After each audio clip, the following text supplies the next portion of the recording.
Okay, once again, good morning mga kasipag. Ngayon, tuturuan ko naman kayo kung paano mag-troubleshoot ng mga ganitong klase ng electric pan na mabagal siyang umiikot. Ganyan, mabagal siya.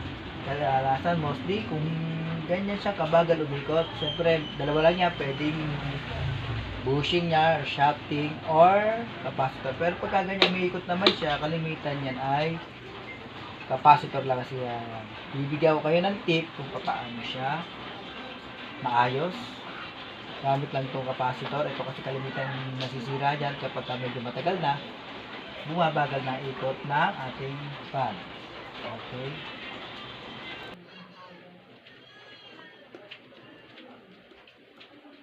Okay. Naikabit na natin ang capacitor. Ito yung lubay ng capacitor. So, tingnan natin ulit kung siya ay iikot na ng mabilis. Tingnan natin. Pasaksak nga. Pasaksak.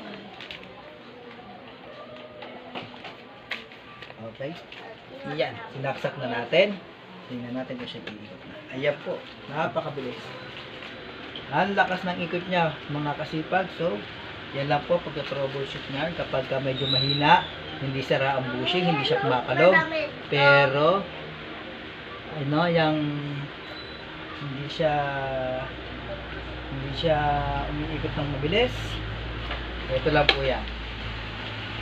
Capacitor lang po. Ito lang po yan po ay 35 pesos lang po yan sa bilihan sa mga electronics. So, muli salamat sa pagsubaybay ngayong day of ko, Sunday. Thank you.